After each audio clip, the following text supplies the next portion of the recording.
Welcome back to the Tactical Leader. I'm here to give you the exact scripts and psychological frameworks you need for the difficult employee conversations you're facing right now. Today, we are tackling one of the most frustrating challenges any founder faces: an employee who's clearly not hitting their targets, but every time you try to address it, they either get defensive, make excuses, or you worry they'll just quit and leave you short staffed. You know the feeling. You've probably lived it this week, maybe even today. In the next 30 minutes, I'm going to show you exactly what's happening in their mind, why they react the way they do, and the precise framework and language that CEOs use to turn this conversation around. Not just once, but repeatedly, with confidence and clarity. Let's start. It's a Tuesday morning. You've been putting this off for 2 weeks because you know how it's going to go. Your sales rep, let's call him Marcus. He's been with you for 8 months. Good guy, smart, but his numbers are slipping. Last month, he closed 2 deals. This month, he's still at 0 with 3 weeks left. You pull him into a one-on-one. You've cleared your calendar specifically for this because you know it might get awkward. You sit down and you try to keep it friendly. You say something like, "Marcus, I've noticed your pipeline is looking light this month. What's going on?" His face tightens immediately. You see it. The jaw clenches. The eyes go a little cold. He says, "Yeah, the leads we got from marketing have been pretty weak. They're not qualified." He says it fast, defensively, like he's already bracing for blame, like he's practiced this answer. You feel your chest tighten because now you have a choice, and neither one feels good. You can push back. Actually, other reps are closing with those same leads. Tom closed 2 deals this month from the exact same lead source. But you know, that will make him angrier, more defensive, and he'll probably start looking for another job by Thursday. He'll tell his friends the company is toxic, and you'll be back to square one with hiring. Or you can stay quiet. You nod, you say, "Okay, I understand. Yeah, marketing's been struggling too." And you move on without solving anything. You talk about the weather, the meeting ends, and nothing changes. So you leave that conversation frustrated. He leaves feeling blamed or ignored. And next month, his numbers are still 0. And the pattern repeats. Again, you're trapped, and you have no idea how to fix it. Here's what's running through your head after that conversation. If I really call this out, he'll get defensive and check out. If I let it slide, he thinks it's okay to miss targets and I'm a pushover. If I'm too tough, he walks and I lose institutional knowledge. If I'm too soft, he doesn't take me seriously and my credibility takes a hit. I lose either way. So you're managing from fear, not from leadership. And this is bleeding into your team because your other high performers are watching. They're thinking, if Marcus can miss his targets and stay, why am I pushing so hard? Why am I staying late? Why am I grinding? Suddenly your culture is ambiguous. People aren't sure what actually matters anymore. The underperformer stays stuck. The high performers get frustrated. And you're caught in the middle, feeling like you can't win. It gets worse. Every month that Marcus underperforms, you're stressed. You're thinking about replacing him. But hiring is expensive and time consuming. You'd need to post the role, interview maybe 30 people, go through 3 rounds, onboard someone new, and they won't be productive for at least 2 months. So you stay frustrated. He stays underperforming. And your team watches the whole thing without clarity about what's expected or what consequences actually mean. What used to feel like you had control, your team respecting your authority, now feels like you're managing by luck. You're hoping people will figure it out on their own instead of actually leading them to better performance. And the worst part, you know this is the job. You knew when you started a company that you'd have to have hard conversations. You read the books, you listened to the podcasts, but nobody actually taught you the exact words to say in these moments. Nobody gave you the framework that actually works. So you're flying blind. And it's exhausting. The core problem isn't that Marcus is lazy. It's not that he's a bad fit. The core problem is this: you don't have the psychology of accountability conversations. You don't understand how his brain actually works when you bring up performance. Most founders default to one of 2 terrible approaches. They either get frustrated and blame, "You're not working hard enough, you're not hungry enough, you're not grinding like the rest of us," which triggers defensiveness and shuts down thinking completely. Or they get soft and accommodating. "I know the leads are hard. I know the market's tough. It's not your fault," which removes all accountability and sends the signal that underperformance is acceptable, that there are no real expectations. There's a third way, and almost no founder knows about it. See, here's what's actually happening when you bring up poor performance. Your employee's brain immediately goes into survival mode. They're not trying to be difficult or evasive on purpose. It's just neurological. When they hear criticism, especially about something they've been avoiding, their amygdala, the threat detection part of their brain, activates automatically. They feel blamed. So they defend, they externalize, they make excuses. Because admitting failure feels like a direct threat to their identity, their job security, their worth as a professional. You can't logic someone out of that state. You can't force them to be accountable when their nervous system is in threat mode. It's like trying to teach someone math while they're running from a tiger. Their brain is not available for learning. But you can redirect the threat response. You can change the framing of the conversation so that their brain doesn't go defensive in the first place. And when their brain isn't defending, when they're not in survival mode, they can actually think clearly about their performance and what needs to change. That's the shift that matters. Let me break down what's actually happening in these moments, because this is crucial to understanding why your normal management instincts actually fail.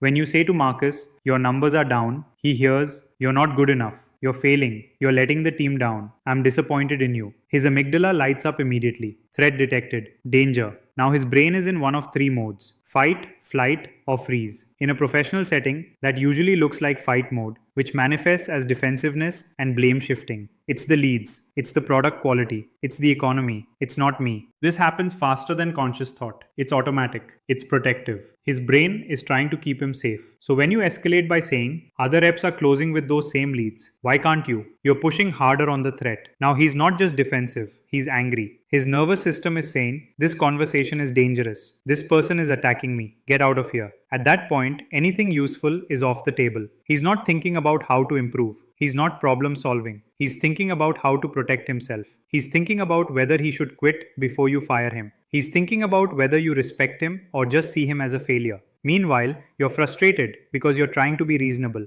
You've got data, you've got comparisons, you've got spreadsheets. But data doesn't work when someone's nervous system is activated. Logic doesn't work. Facts don't work. Because he's not in a thinking state, he's in a survival state. And here's the thing that most founders don't realize. Your employee isn't actually opposed to accountability. He's opposed to shame. He's opposed to feeling inadequate. He's opposed to being blamed in front of himself.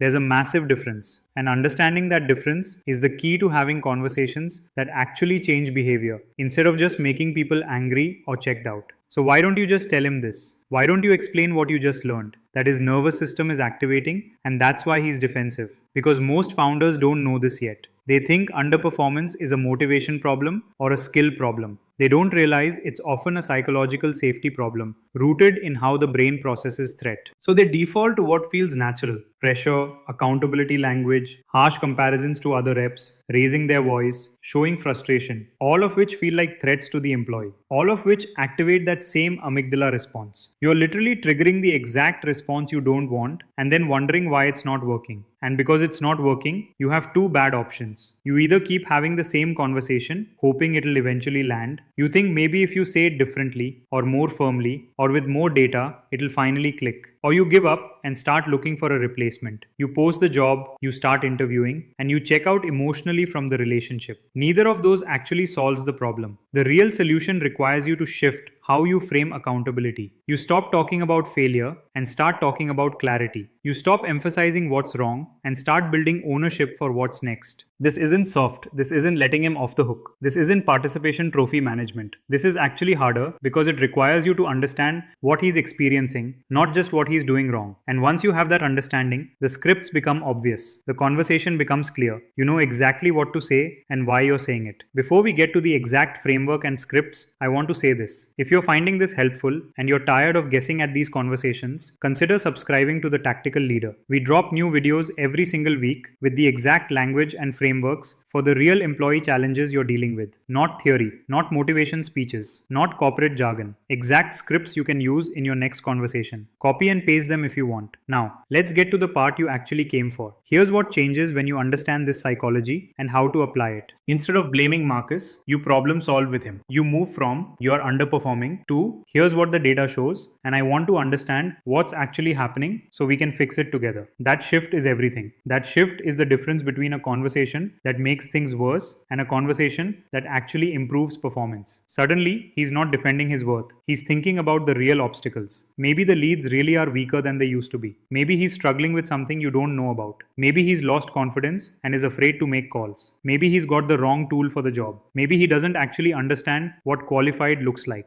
Maybe he's distracted by something personal that's weighing on him. You won't know until you ask from a place of genuine curiosity instead of blame. And here's what's powerful. When you do this, accountability doesn't disappear. It gets stronger. It gets real. Because he doesn't feel like you're attacking him, he can actually commit to changing the outcome. Not out of fear, not out of desperation, out of clarity. That's when people's best work happens. That's when they stay engaged and loyal. I call this the accountability first framework, and it has three specific parts that work together to create a conversation that's both honest and humanizing, that's both clear and respectful. It's called accountability first because accountability doesn't come from fear or shame. It comes from clarity and ownership. And you create that clarity by moving through these three stages: redirect, clarify, and commit. When you use this framework, your employee stops defending and starts thinking. They see the problem clearly, they own the solution, and they actually change their behavior because they understand why it matters, not because they're afraid of consequences or feel ashamed. This is what CEOs do when they manage from strength instead of managing from fear. The first part is called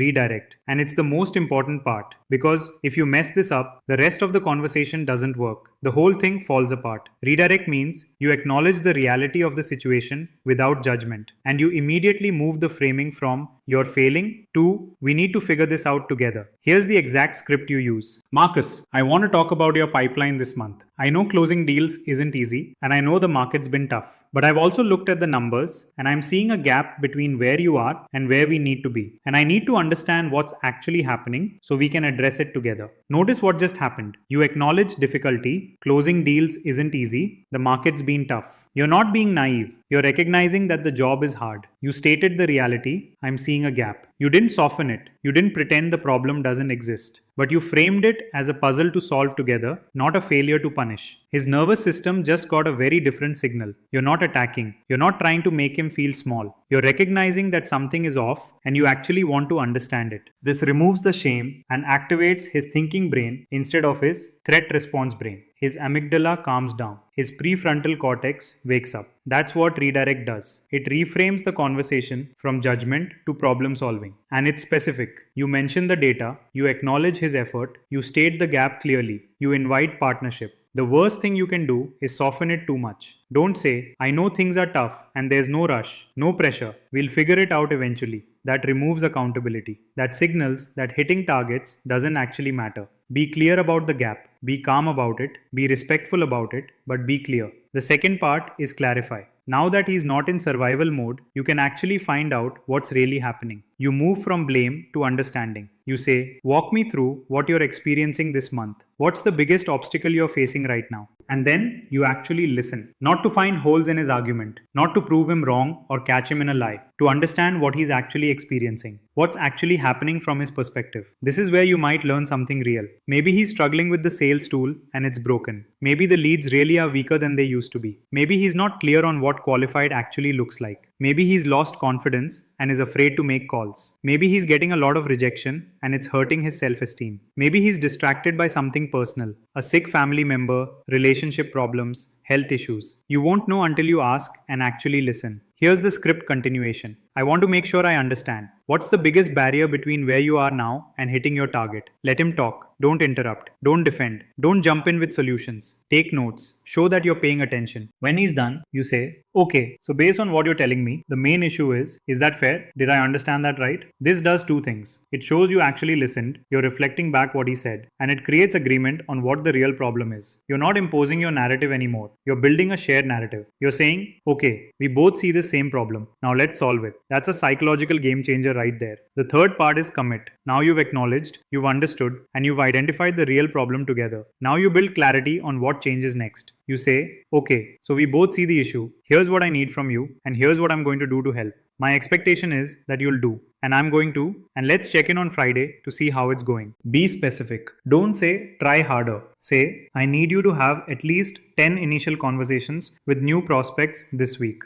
Be clear on what success looks like. Be clear on the timeline. Be clear on what you expect. And then you commit to something. You're not just holding him accountable. You're creating accountability together. You're making it a team sport. Maybe he needs a different lead source. Maybe he needs training on a new pitch. Maybe he needs you to introduce him to a client. Maybe he needs a better tool. Whatever it is, you're both moving the needle together. Here's the exact script. So, here's what we're going to do. You're going to focus on X. I'm going to, and we're going to talk on Friday about how it's going. That sound good? Wait for agreement. Get his buy-in. He's not being told what to do. He's committing to a plan you both created and both understand. That's commit. And this is where accountability actually becomes real and permanent. Because he's not committing because he's afraid of getting fired. He's committing because the path is clear and you're helping him get there. Now let me show you what most founders do wrong. Because getting these details right actually matters more than you might think. Mistake number 1. Skipping the redirect. Founders jump straight to the problem. Your numbers are down. Other reps are hitting targets. What's going on? That's not redirect. That's blame disguised as a question. His nervous system is already activated before you even ask. The conversation is dead before it starts. Mistake number 2. Asking clarifying questions in an accusatory way. So you didn't make any prospecting calls this month? Come on. You didn't even try? That's not curiosity. That's judgment. He'll get defensive immediately and you've lost him. The actual clarify sounds like, walk me through your week. What does your day actually look like? You're genuinely trying to understand the reality of his experience, not trying to catch him in failure. Mistake number 3. Not committing to anything yourself. You tell him what he needs to change, but you don't change anything on your end. Maybe he needs better leads. Maybe he needs proper training. Maybe he needs a better tool or a different territory. If you're not willing to invest in that, he'll rightly feel like you're just blaming him for a system problem that you created. The commit only works if both people are moving. If only he's moving, it's just blame with extra steps. Mistake number 4. Having this conversation once and expecting it to stick. Real accountability changes require follow-up. Friday's conversation matters. If you don't check in, he'll think you weren't serious. He'll think this was just a performance review, not a partnership. Mistake number 5. Making it about personality instead of behavior. Don't say, you're not a go-getter. You don't have the hunger this job requires. Make it about specific, observable behaviors. I need to see 10 initial conversations this week. I need to see your call log. I need to see you reaching out proactively. Mistake number 6. Offering too much understanding too early. Don't say, I totally understand. Sales is hard. I get it. If you do this before you've established the problem, you're removing accountability before you've even established what it is. Get these details right, and this framework works every single time. Skip them, and it's just another frustrating conversation that ends with you both feeling worse. When you use this framework, something fundamental shifts. Your employee stops defending. Their brain is actually thinking about the real obstacles and real solutions. You're not enemies trying to prove points to each other. You're partners trying to solve a problem together. And here's what happens next in the real world. Sometimes they solve it immediately. They were just confused about what success looked like, and now they're clear. Their performance jumps within 2 weeks. Their numbers go up. They feel respected and understood. They stay loyal for years. Sometimes they try for 2 weeks and realize this role isn't actually a fit, and they leave. But they leave respecting you. They leave with dignity. They refer other people to work for you. And you can move forward knowing you gave them a real chance and you led with integrity. Sometimes you find out there's a system problem you didn't know about. The leads are actually weaker. The tool isn't working properly. The sales process needs to change. You fix it on your end and suddenly his numbers improve. Now he's performing and you're a better leader because you understood the full picture. Sometimes you discover he's got personal stuff going on. A sick parent, a mental health struggle, a family crisis. You don't solve that in a one-on-one. But now you can see him as a whole person and you can be human with him. You can offer support without removing accountability. In every scenario, you know more than you did before. You're leading from clarity, not from guessing, not from fear.